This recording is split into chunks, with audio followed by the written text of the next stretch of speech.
Caitriona Balfe underscore the memory of the father, eternal light in the hearts of his children. Echoes in the corner of the old house. On a misty morning in early October, Caitriona Balfe sat quietly in front of the window of the old house in the town of Tydavnet, in rural Monaghan, where she grew up, where every wall bore the shadow of a man she called father. Outside, the dew on the trees rustled in the autumn wind. The yellow leaves fell silently, like the footsteps of someone who had left long ago but whose memories were still intact. Inside the house, she turned on the teamaker. The gentle scent of daisies drifted up, reminding her of the peaceful mornings of her childhood, the sound of her father clattering in the kitchen, the hum of the radio mixed with the clink of spoons against cups. Caitriona closed her eyes. She could hear him. "Get up, my daughter, it's a beautiful day. Let's go for a walk." He was gone. A few years ago, her father, James Balfe, passed away after a long battle with illness. The loss was so great that Caitriona could not open her heart for a long time. But today, she returned to this house, not to find the pain, but to write. Write about him. On the table, she opened the old wooden box, a handmade item that he had used to store family photos and letters. The photos had faded, a picture of a middle-aged man with wavy brown hair, a gentle smile next to an old bicycle, a picture of him carrying little Caitriona on his shoulders at a rural festival. And especially, the last letter he left her, just a short line written in ink: "My daughter, although I cannot walk the whole path of life with you, I always believe, you will enlighten yourself and all those you touch." Caitriona smiled through her tears. Her hand gently touched the words, "Childhood memories, the unsung hero." Her father was not a famous person, not a person of the stage like she later became. James Balfe was a local police officer, serious, dedicated, and deeply in love with his family.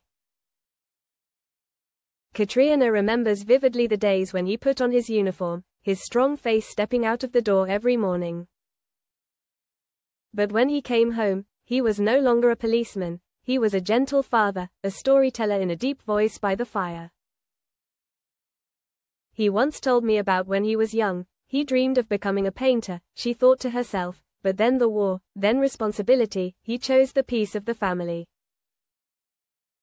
He taught her how to ride a bike, how to read her first books, and especially, how to not bow down in the face of difficulties. "No matter what, you must not give up, understand?" he once said when she broke down after failing her first casting in Dublin. One door closes so another opens. She used to ignore those words, but the more she grew up and struggled in the fierce entertainment industry, the more she realized that her father was her compass and the foundation that kept her from going astray. Letter from afar. When fame doesn't ease the longing. When Caitriona started her career as a model, and later an actress, her days away from home began. She traveled all over the world, from Milan, Paris to New York. Every time she returned home, it was an endless joy for her father.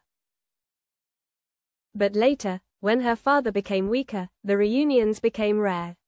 Her biggest regret was not being able to return when he was in the hospital for the last time. "He called me in his coma," her mother said, tears falling non-stop, and then, when she returned, he was gone. Without a word of goodbye. From then on, every time she stepped on stage to receive an award, every time she read her lines for Claire Fraser in Outlander, she always whispered in her head, I hope you see. Everything I do is for you." The journey back, facing the void.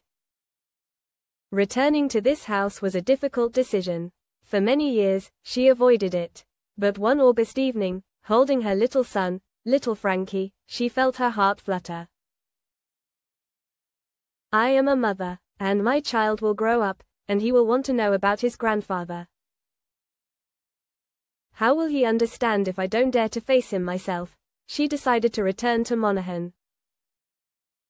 Without warning, without bringing her team, just Caitriona, her father's little girl, with trembling hands, reopening doors that had been silent for so many years.